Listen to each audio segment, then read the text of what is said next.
Don't go back. The one who don't need you. உங்களை யாரு தேவையில்லைன்னு சொல்லி சொல்றாங்களோ அவங்க கிட்ட ஏன் திரும்பி திரும்பி போகணும்னு நினைக்கிறீங்க? நிப்பாட்டுங்க அந்த விஷயத்த. இது ஏன் நடக்குது அப்படின்னா ரிலேஷன்ஷிப் ட்ராமான்னு சொல்லுவாங்க. இந்த ரிலேஷன்ஷிப் ட்ராமானா என்னன்னா, லெட்ஸ் சே நமக்கு பாஸ்ட்ல ஏதோ ஒரு ரிலேஷன்ஷிப் இருந்திருக்கலாம். மேபி நம்மளோட சைல்ட்ஹுட்ல நம்மளோட பேரண்ட்ஸோட ரிலேஷன்ஷிப். இது எதுலையாவது நம்ம ஒரு ட்ராமாவை ஃபேஸ் பண்ணியிருக்கோம்னு வச்சுக்கோங்க. தென் இது என்னன்னா, உங்களுக்கு நீங்க அதை சரி பண்ணாத வரை தொடர்ந்து உங்களுக்கு ஒரு பயமாவோ ஆன்சைட்டியாவோ மாறிக்கிட்டே தான் இருக்கும். இது யாருமே உங்களுக்கு சொல்ல மாட்டாங்க. ஸோ இதனாலதான் நீங்க என்ன பண்ணுவீங்கன்னா, ஒருத்தவங்களுக்கு உங்களை பிடிக்கல நீங்க தெரிஞ்சாலும், அவங்க அவாய்ட் பண்றாங்க நீங்க தெரிஞ்சாலும் அவங்க கிட்ட போகணும், பேசணும், திரும்பி போய் பழகணும்னு நினைப்பீங்க. ஒரு 2 years பிஃபோர் நான் இந்த விஷயத்த பண்ணியிருக்கேன். ரீசெண்ட் டைம்ல கூட இந்த விஷயத்த நான் பண்ணியிருக்கேன்.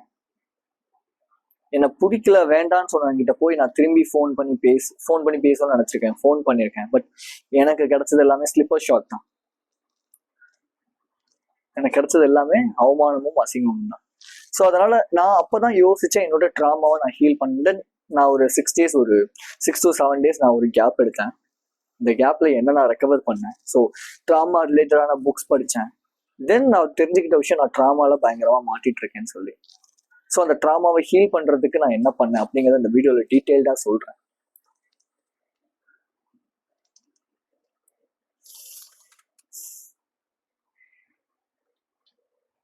நம்பர் 1 என்னன்னா, நம்ம எப்பவுமே பாஸ்ட் வச்சுதான் நம்ம டிஃபைன் பண்ணிப்போம். பாஸ்ட்டை வச்சுதான் நம்ம டிஃபைன் பண்ணிப்போம். இந்த சென்ஸ், பாஸ்ட்ல வந்து ஒரு பொண்ணுக்கு என்ன பிடிக்கல அப்படின்னா எந்த பொண்ணுக்குமே என்ன பிடிக்காது. பாஸ்ட்ல எனக்கு வந்து கேர்ள்ஸோட ஃப்ரெண்ட்ஷிப் என்னால வந்து அக்யூமுலேட் பண்ண முடியல, வச்சுக்க முடியல, நல்ல ஒரு ஃப்ரெண்ட்ஷிப் பாண்ட் வச்சுக்க முடியல அப்படின்னா என்னால யாருக்கிட்டையுமே ஃப்ரெண்ட்ஸா இருக்க முடியாது. எங்க அம்மா மேபி பாஸ்ட்ல நான் ஒரு பைத்தியம், லூஸு, இல்ல வந்து என்னால படிக்க முடியாது, இல்ல எங்க வீட்லயோ ஸ்கூல் டீச்சரோ யாரோ ஒருத்தவங்க சொல்லிட்டாங்கன்னா அதை நம்ம கண்டக்ட் பண்ணி கொண்டு வந்துட்டே இருப்போம். ஸோ இந்த ட்ராமாவை நம்ம ஃபேஸ் பண்ணாதனால நம்ம கிட்ட யாராவது கொஞ்சம் அன்பா பேசிட்டா, கொஞ்சம் ஆறுதலா பழகிட்டாங்கன்னா உடனே அவங்க கிட்ட போயிட்டு நீங்க தான் என் உலகம் அப்படின்னு அப்படியே நம்மள மொத்தமா சரண்டர் பண்ணிடுவோம். தென் ஒரு பாயிண்ட்டுக்கு மேல அவங்களுக்கு நம்மளோட அந்த ஒரு கேரக்டரிஸ்டிக்ஸ் பிடிக்காத போது, நம்மள விலக ஆரம்பிக்கும் போது நம்மளால அதை ஏத்துக்க முடியாது. பிகாஸ் அவங்க தான் அப்படி நம்ம நம்பியிருப்போம். அது மேபி நான் ரிலேஷன்ஷிப், லவ்ல மட்டும் சொல்ல, ஃப்ரெண்ட்ஷிப்ல இருக்கலாம், ஃபேமிலிஸ்ல இருக்கலாம், ஏன் ரிலேஷன்ஸ்ல கூட இருக்கலாம். ஸோ அவங்க திரும்பி நம்ம கூட இருக்கணுங்கிறதுக்காக நம்ம திரும்பியும் அவங்க நம்மளை மதிக்கிறாங்கன்னா ஓகே ஃபைன். ஏதோ ஒரு மிஸ் அண்டர்ஸ்டாண்டிங் ப்ராப்ளம் வந்திருக்கு, பேசல அப்படின்னா ஓகே ஃபைன். பட் ஆனா நம்மளை மதிக்கல, உன்னை வந்து ஒரு ஸ்லிப்பர் மாதிரி யூஸ் பண்றாங்கன்னாலும், உன்னை வந்து யூஸ் பண்ணிக்கிட்டாங்க அப்படிங்கிறதுனாலும் நீ திரும்பி போய் பேசுற, பழகுற, இல்லை வந்து அந்த ஒரு ரிலேஷன்ஷிப் வேணும்னு நினைக்கிறேன்னா நீ ஃபேஸ் பண்ண போறது என்னவோ அசிங்கமோ அவமானமோ பண்றது. நான் ஏன் இவ்வளோ டீட்டெயில்டா அந்த விஷயத்த எக்ஸ்பிளைன் பண்றேன் அப்படின்னா, மென்டல் ஹெல்த் அப்படிங்கிறது ரொம்ப முக்கியம் லைஃப்ல. நீங்க உங்களோட ட்ராமாவை ஹீல் பண்ணல, ஸ்ட்ரெஸ், டிப்ரெஷன் ஆகிக்கிட்டே இருக்கீங்க, ஆன்சைட்டி அதிகமாகவே இருக்கு அப்படின்னா சீரியஸா லைஃப்ல நீங்க எந்த உயரத்துக்கு போனாலும் மனசுல நிம்மதி இல்லாம இருக்கிறதுக்கு மெயின் ரீசன் இந்த 4 விஷயமா தான் இருக்கும் ப்ராபப்ளி. ரொம்ப சீரியஸா நம்ம பேச வேண்டாம். பட் எனக்கு ஒரு சின்ன ஒரு பிரேக், காஃபி குடிச்சுக்கிறேன். 2வது வீடியோ வாய் ரொம்ப மறந்துடுச்சு. ஓகே, ஸோ நான் வந்து நீங்க ரிலேஷன்ஷிப்பே வேண்டாம் இந்த மாதிரி நினைக்கிறீங்க அப்படின்னா அதுதான் ரொம்ப தப்பான ஒரு விஷயம். பிகாஸ் என்னோட ஜிம்ல வந்து ஒருத்தர், அவருக்கு வந்து 31 age, he is had a breakup. Okay, ஒரு 1 year முன்னாடி பிரேக்கப் ஃபேஸ் பண்ணியிருக்காரு. ரொம்ப long term relationship, let's say 5 years of ரிலேஷன்ஷிப்னு நினைக்கிறேன் அவரோடது. நாங்கள் பேசிட்டு இருக்கும்போது நான் கேட்டேன், ஏன் இன்னொரு ரிலேஷன்ஷிப்போ இல்லை மற்ற யார்ட்டையும் வந்து நெக்ஸ்ட் ஸ்டெப் மூவ் பண்ண மாட்டீங்க அப்படின்னா, இல்லை எனக்கு அதுதான் ஞாபகமாகவே இருக்கு, என்னால் அதுல இருந்து வெளியே வரவே முடியல. அது ட்ராமா, அதுதான் அந்த ப்ராப்ளம். அதை அவர் புரிஞ்சுக்கிறதே கிடையாது. அவருன்னு மட்டும் கிடையாது, உங்களை நிறைய பேருமே இப்படிதான் இருப்பீங்க. மேபி நானுமே அப்படிதான் இருந்திருக்கேன் லைஃப்ல. அந்த அந்த இன்சிடென்ட்ஸ், அந்த ஒரு நம்ம ஒன்னா போயிருப்போம், ஒரே இடத்துல காஃபி குடிச்சிருப்போம், ஒரு ஊருக்கு டிராவல் பண்ணியிருப்போம், திரும்பி நம்ம அந்த ஊருக்கு போறோம், இல்ல அந்த சைடு போறோம்னா அவங்க ஞாபகம் வரும்.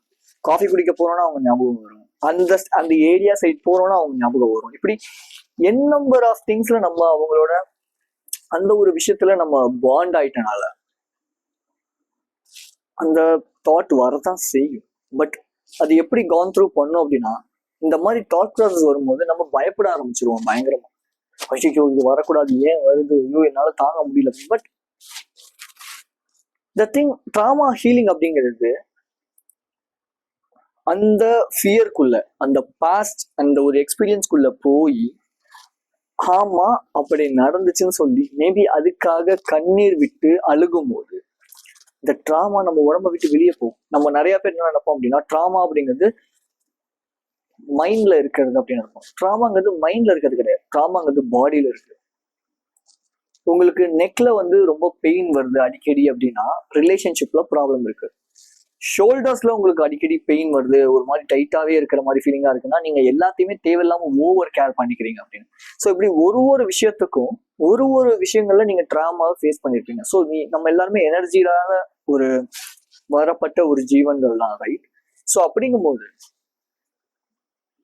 அந்த ட்ராமா நம்ம உடம்புல ஸ்டோர் ஆகி தான் இருக்கும். ஸோ அதனாலதான் நிறைய பிளாக்ஸ் இருக்கும் உடம்புல. நம்ம நினைக்கிற விஷயத்த நம்மளால அட்டைன் பண்ண முடியாது. சில விஷயங்கள்ல நம்ம அடிக்டடா இருக்கும். Reason drama. பாஸ்ட் ரிலேஷன்ஷிப்ல நடந்த அந்த ஒரு பாஸ்ட் கசப்பான incidents, insecurity, stress, depression. So இதெல்லாம் ஓவர் கம் பண்றதுக்கு ஜஸ்ட் 7 days போதும்னா உங்களால் நம்ப முடியுமா? ஜஸ்ட் 7 days போதும்.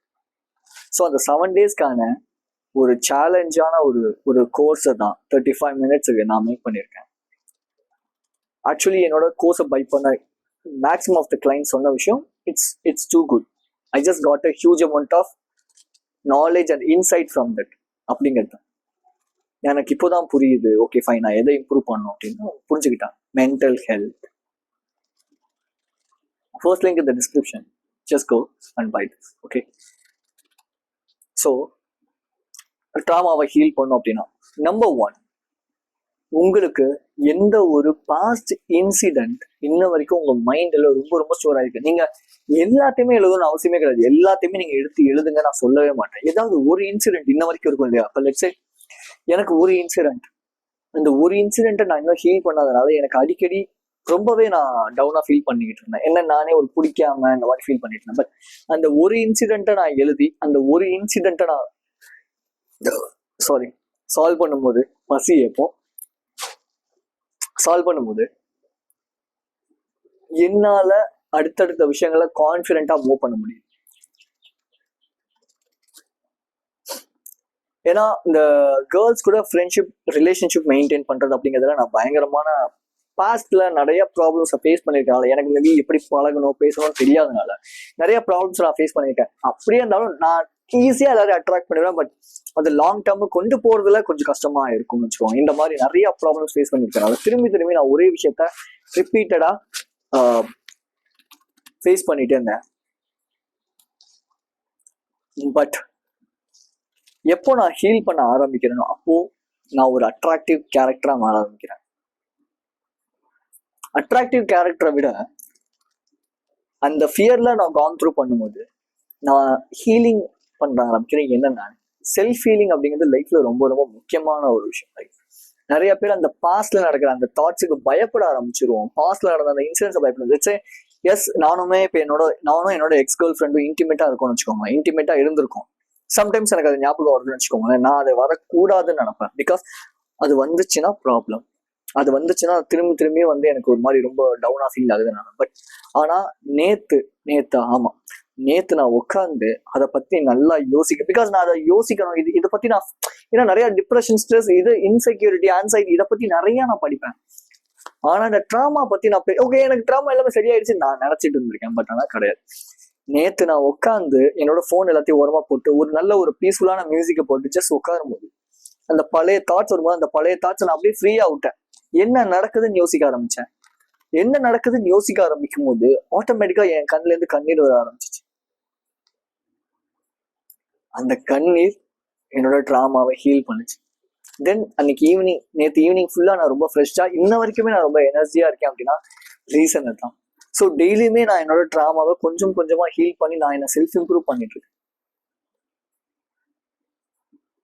மென்டல் ஹெல்த் ஹீலிங் இதை பத்தி நிறைய பேர் பேச மாட்டாங்க. Because it's a kind of boring டாபிக்னு அவங்களே ஒரு ஒரு இது வச்சுப்பாங்க. பட் ஆனா என்ன பொறுத்தவரை நம்ம இம்ப்ரூவ் பண்றது, நம்ம சேவ் பண்றது அப்படிங்கிறது ரொம்ப ரொம்ப இன்ட்ரெஸ்டிங்கான ஒரு விஷயம். ஆக்சுவலி யோசிச்சு பாருங்க, அந்த பழைய பாஸ்ட்ல சில நல்ல மெமரிஸ் இருக்கும், கெட்ட மெமரிஸ் இருந்தாலும் நல்ல மெமரிஸும் இருக்கும் இல்லையா? அந்த நல்ல மெமரிஸ் யோசிக்கும் போது ஆட்டோமேட்டிக்கா நமக்கு ஒரு மாதிரி ஒரு ஃபீல் உள்ளுக்குள்ள வர ஆரம்பிக்கும். நான் சொன்ன ஒரு விஷயத்த அந்த என்னோட ஜிம் மேட் இருக்காரு இல்லையா, நான் சொன்னேன் இல்லையா, அவர் வந்து அந்த ரிலேஷன்ஷிப் அதாவது பார்த்து பயம், அந்த பயத்தை அவரால் ஃபேஸ் பண்ண முடியாதனால இன்ன வரைக்கும் அந்த ட்ராமா ஹீலா இருக்காங்க. ஓகே ஃபைன், வெளியே பேசலாம், ஜாலியா இருக்கிற மாதிரி காட்டிக்கலாம், பட் உள்ளுக்குள்ள இன்னும் அந்த ஒரு பயம் இருக்கும். பார்த்துக்கிட்டு இருக்க உங்களை நிறைய பேருக்கும் மேபி இருக்கலாம். உங்களுக்கு ஹீல் பண்ணுங்க. லெட்ஸ் ஜேர்னல் எடுங்க, நோட் எடுங்க. எந்த ஒரு ட்ராமா ஏதாவது ஒரு விஷயம் கண்டிப்பா இருக்கும், கண்டிப்பா ஒரு விஷயம் இன்ன வரைக்கும் உங்க மைண்டுக்குள்ள ஓடிட்டு இருக்கும் இல்லையா, அந்த ஒரு விஷயத்த எடுத்து எழுதிட்டு கொஞ்சம் அந்த ஒரு தாட் ப்ராசஸ்குள்ள போங்க. லெட்ஸ் கண்ணை மூடி என் கூட இந்த ஒரு விஷுவலைசேஷன் ப்ராக்டிஸ் பண்ணுங்க. பிகாஸ் இந்த ஒரு விஷுவலைசேஷன் ப்ராக்டிஸ் என்னோட ட்ராமாவை ஹீல் பண்றதுக்கு எனக்கு பயங்கரமா ஹெல்ப் பண்ணுச்சு. ஒரு பேட் பாஸ்ட் உங்களுக்கு எல்லாருக்குமே இருக்கும் இல்லையா, அந்த பாஸ்ட்குள்ள போங்க, அந்த மெமரியை திரும்பி ரீகெயின் பண்ணுங்க, கொண்டு வாங்க. ஓகே ஃபைன், அங்க உங்களோட ஓல்டர் வெர்ஷன் அந்த சுச்சுவேஷன்ல இருந்து அந்த ஏஜ் பர்சன் இருக்காரு. இப்போ இருக்கிற பிரசன்ட்ல இருக்கிற நீங்க அந்த இடத்துக்கு போய் அவன் மேல தோள்பட்டையில கை போட்டு அவனுக்கு அந்த நேரத்துல என்ன அட்வைஸ் ப்ராப்பரா தேவையோ அந்த அட்வைஸ் கொடுங்க. ஜஸ்ட் இமேஜின் பண்ணுங்க. ஜஸ்ட் ஒரு 5 minutes ஆகும், 10 minutes, எவ்வளவு நேரம் வேணா எடுத்துக்கோங்க. பட் உங்க ட்ராமாவை ஹீல் பண்றதுக்கு இது ரொம்ப ரொம்ப ஹெல்ப் பண்ணும். தென் அவனை கட்டி பிடிச்சி, நான் உன் கூட இருக்கேன், நான் உன்னை பாத்துக்கிறேன், ஐ லவ் யூ அப்படின்னு சொல்லிட்டு உங்களோட கண்ணு திறங்க. உங்களோட ட்ராமா அது எவ்வளவு கசப்பான ஒரு விஷயமா இருந்தாலும் சரி, கண்டிப்பா நீங்க அதுல இருந்து ரெக்கவர் ஆவீங்க. ஏன்னா என் லைஃப்ல பயங்கரமான ட்ராமாஸ் நான் ஃபேஸ் பண்ணியிருக்கேன். என்னோட லைஃப்ல சைல்ட்ஹுட்ல இருந்து என்னோட 2020, 21, 22 இந்த 3 இயர்ஸ்ல இருந்து பயங்கரமான ட்ராமாஸ் என் லைஃப்ல இருந்து. பட் அது எல்லாத்தையுமே ஃபேஸ் பண்ணேன் அப்படின்னா மெயின் ரீசன் இதுதான். இந்த மாதிரி சின்ன சின்ன விஷயங்கள், ஹீலிங், செல்ஃப் ஹீலிங் ப்ராக்டிசஸ் தான் எனக்கு ஹெல்ப் பண்ணுச்சு.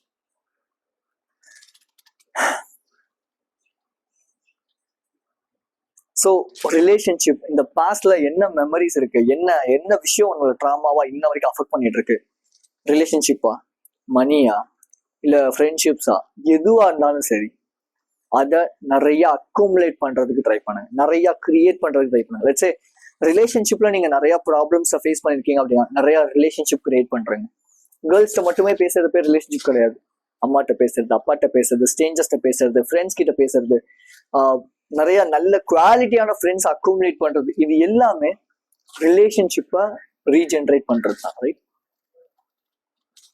நம்ம லைஃப்ல பெரிய ஒரு விஷயம் என்ன தெரியுமா, ஒரு நல்ல ஒரு ஃப்ரெண்ட் இருப்பான், பட் ஏதோ சின்ன ஒரு ஆர்கியூமெண்ட்ல அவன்கிட்ட பேச மாட்டான். நல்ல ஃப்ரெண்ட் இந்த சென்ஸ் குடிக்காம, சிகரெட் அடிக்காம, பான் பார்க்காம, எந்த ஒரு சுயநலமும் இல்லாம நம்ம கூட ஒரு ஃபன்னியா ஜாலியா இருக்கும்னு நினைக்கிறான் இல்லையா, அந்த மாதிரி கேரக்டர். ஏதோ ஒரு சின்ன ஒரு விஷயத்தினால அவங்க கூட மிஸ் அண்டர்ஸ்டாண்டிங் வந்துச்சு அப்படின்னா அந்த ப்ராப்ளம சரி பண்றான் இல்லையா, அதுதான் பெரிய விஷயம் லைஃப்ல. அதுதான் பெரிய விஷயமே தவிர, ஓகே அவன் எப்படி கட்டு போனா எனக்கு என்ன, நான் என் வேலையை பாக்குறேன், நான் வந்து அவன் முன்னாடி பெரிய ஆகி காட்டுறேன், அது ஹீலிங் கிடையவே கிடையாது. அவன் முன்னாடி நான் பெரிய ஆகி காட்டுறேங்கிறது ஹீலிங் கிடையாது. எனக்கு இம்ப்ரூவ் பண்ணும், ஓகே நான் இம்ப்ரூவ் பண்றேன், தட்ஸ் கால்ட் ஹீலிங். ஹீலிங் ஏதாவது நிறைய பேர் இப்படிதான் தப்பா எடுத்துப்பாங்க. லெட்ஸ் சே ஏதோ ஒரு ப்ராப்ளம், ட்ராமா, ஏதோ ஒரு விஷயம் நடக்கும், அவன் முன்னாடி நான் எப்படி வந்து காட்டுறேன்ப்பா அப்படிங்கதான் ஹீலிங், அப்படிங்கதான் பெரிய ஒரு விஷயம் நினைச்சுப்பாங்க. அது கிடையாது. நான் அதை கிளியர் பண்றேன், எனக்காக பண்றேன், பிகாஸ் எனக்கு அதுல இருந்து வெளியே வர முடியும். பட் இருந்தாலும் அவங்க கூட இருக்க ரிலேஷன்ஷிப்பை நான் சரி பண்றேன், போய் பேசுறேன். மதிக்கலையா, ஓகே ஃபைன், நீ உன் வேலையை பாரு, நான் என் வேலையை பாரு. பட் மதிக்கிறான், நான் சாரி சொன்னா அதை அக்செப்ட் பண்ணிக்கிறான், அவன் அந்த ஒரு வார்த்தைக்காக தான் வெயிட் பண்ணிட்டு இருக்கான் அப்படின்னா நான் ஏன் அதை பண்ணக்கூடாது? இந்த ஒரு மென்டாலிட்டி தான் உங்களுக்கு இருக்கணும். சும்மா வந்து எல்லாத்தையும் சண்டை போட்டு இருக்கிறது ரொம்ப ஈஸி. பட் நல்ல குவாலிட்டியான, ஐ மீன் உங்களை முன்னாடி விட்டு பின்னாடி பேசுறவங்க குவாலிட்டி பீப்புள் கிடையாது. அவங்கள்ட்ட நீங்க பேசாதீங்க, அது உங்களோட விருப்பம், நீங்க அவங்களை வச்சுக்கணும்னு நினைக்கிறதும் இல்லை வேண்டாம்னு நினைக்கிறது. பட் ஆனா நல்ல பர்சனா இருக்காங்கிறவங்க கிட்ட நீங்க பேசுங்க. மேபி உங்க எக்ஸ் கேர்ள் ஃப்ரெண்ட் உங்களை சீட் பண்ணிருக்காங்கன்னா அவங்க கிட்ட போய் நீங்க பேசுங்க, நான் சொல்ல மாட்டேன். அவங்களுக்கு ஒரு கிராட்டிடியூட் லெட்டர் எழுதி அந்த விஷயத்த மன்னிச்சுட்டு அடுத்து உங்களோட வேலையை பாருங்க, அவ்வளவுதான். திரும்பி வந்தாலும் நீங்க பேச வேண்டாம், ஏன்னா அது திரும்பி தேவையில்லாத ப்ராப்ளம்ஸ்குள்ள தான் கொண்டு போய் விடும். ஓகே, ஏன்னா இந்த ஒரு தப்பு நான் பண்ணியிருப்பேன், நிறைய சம்டைம்ஸ் பண்ணியிருப்பேன். ஏன்னா வேணான்ட்டு போயிடுவாங்க, பட் இருந்தாலும் நான் வந்து எனக்கு வந்து தனியா இருக்கேங்கிறதுக்காக அவங்ககிட்ட போய் பேசி பழகுறது, திரும்பி அதே ப்ராப்ளம் தான் கிரியேட் ஆகும். அதுக்கு எதுக்கு பேசணும் பழகுங்கிற இந்த ஒரு mentality. So never try to do this guys. ஒரே ஒரு விஷயம் என்ன, உங்களோட ட்ராமாஸை வெளியே கொண்டு வரதுக்கு இந்த பாஸ்ட் சுச்சுவேஷனை யோசிச்சு பாருங்க. அந்த சுச்சுவேஷனுக்குள்ள நீங்க போங்க, அங்க இருக்கிற கேரக்டருக்கு தேவையான அட்வைஸ், என்ன அட்வைஸ் கண்டிப்பா தேவையோ அந்த அட்வைஸை கொடுங்க. தென் ஒருவேளை உங்களுக்கு அழுகணும்னு தோணுச்சுன்னா அழுதுங்க, உங்க ட்ராமா ஆட்டோமேட்டிக்கா ஹீல் ஆகும். நிறைய பேர் வந்து அழுகிறது வந்து கோலம்னு நினைச்சுக்கிறாங்க. அழுகுறவங்க ரொம்ப மென்டலி ஸ்ட்ராங்கா இருப்பாங்க. பிகாஸ் அவங்க அந்த விஷயத்தெல்லாம் அந்த அழுகையோட வெளியே கொண்டு போயிடுவாங்க, இல்ல பேப்பர்ல எழுதுற அப்படியே கொண்டு போயிடுவாங்க, அவ்வளவுதான். உள்ளுக்குள்ளேயே எவ்வளவுக்கு எவ்வளவு கிரட்ஜ், கில்ட், இந்த ஃபீல் வச்சுக்கிட்டே இருக்கீங்களோ அவ்வளோக்கு எவ்வளோ நீங்க மென்டலி வீக் ஆகிட்டே இருக்கீங்கன்னு அர்த்தம். ஸ்ட்ரெஸ், ஆன்சைட்டிலாம் ஈஸியா வந்து டக்குன்னு வந்து தொத்திக்கும். ஸோ என்னோட கோர்ஸ் கீழே இருக்கு. அண்ட் ஸோ என்னோட கம்யூனிட்டியில் ஜாயின் பண்ணணும்னு நினைக்கிறீங்கன்னா என்னோட கம்யூனிட்டி லிங்க் கீழே செகண்ட் லிங்காக கொடுக்குறேன். இந்த கம்யூனிட்டியில் என்ன இருக்குன்னா என்னோட மினி பிடிஎஃப்ஸ் அண்ட் ஸோ அந்த மினி கோர்ஸ் எல்லாமே ஃப்ரீயாக கிடைக்குவாங்க. அண்ட் ஸோ என்னோட கைடன்ஸ் அங்கே இருக்கும். நிச்சயம் யோசிச்சு பாருங்க, உங்களுக்கு ஒரு ப்ராப்ளம் இருக்கு, ப்ராப்பரான சொல்யூஷன் சொல்ல ஆள் இல்லை, பட் அந்த கம்யூனிட்டியில் ஜாயின் பண்ணிட்டு நீங்க அங்கே கேள்வி கேட்கும் போது அங்க இருக்க ஸ்டூடெண்ட்ஸ் அண்ட் ஸோ நான் யாரோ ஒருத்தர் உங்களுக்கு ரிப்ளை பண்ணுவோம், ப்ராப்பரான ஒரு அட்வைஸ் கொடுக்குறோம் அப்படிங்கும்போது எவ்வளவு ஒரு ஹெல்த்தியான ஒரு விஷயம். அதை யோசிச்சு பாருங்க, எவ்வளவு ஒரு ஹெல்த்தியான ஒரு விஷயம், ரைட்? அதுவும் கம்மி ரேட், மந்த்லி நீங்க பே பண்ற மாதிரி இருக்கும், இல்ல நீங்க ஃபுல்லா 1 இயருக்கு பே பண்றதுனால பே பண்ணலாம், தட்ஸ் யுவர் விஷயம். பட் இந்த மாதிரி பெய்ட் கம்யூனிட்டிஸ்லயோ இல்ல இந்த மாதிரி கோர்சஸோ நீங்க எடுத்து படிக்கிறது மூலியமா உங்களை நீங்க அப்டேட் பண்றீங்க, அவ்வளவுதான். உங்களோட இன்கம் டபுள் இதாகும். பிகாஸ் ஏதாவது ஒரு பிளாக்கேஜ் இருக்கும், இல்ல ஏதோ ஒரு ஸ்ட்ரெஸ் இருக்கும், டிப்ரெஷன் இருக்கும். பட் இந்த மாதிரி வீடியோஸ், கம்யூனிட்டி, பெய்ட் கம்யூனிட்டிஸ், இல்ல இந்த மாதிரி கோர்சஸ் எல்லாம் எடுத்து நீங்க பார்க்கும்போது படிக்கும்போது என்னன்னா ஒரு புது பெர்ஸ்பெக்டிவ் கிடைக்கும். அதை நீங்க இம்ப்ளிமெண்ட் பண்ணும்போது ஓகே ஃபைன், உங்களுக்கு காம் ஆவீங்க. காம் ஆகும்போது பயங்கரமா ப்ரீஃப்ரண்டல் கார்டெக்ஸ் ஒர்க் ஆகும், உங்களோட பிரெயின் சூப்பர் ஆக்டிவா இருக்கும். ஸோ அப்போ ஈஸியா உங்களால மணி ஈஸியா மேக் பண்ண முடியும், ரிலேஷன்ஷிப்ல சூப்பரா இருக்க முடியும். இப்படி லைஃப்ல தேவையான எல்லா ஏரியாஸ்லயும் உங்களால சூப்பரா வர முடியும். இந்த மைண்ட் அப்படிங்கிற ஒரு ஏரியாவை நீங்க சூப்பரா பில்ட் பண்ணீங்க அப்படின்னா. Okay, so be strong, stay positive. This is KJ. I will see you in this video.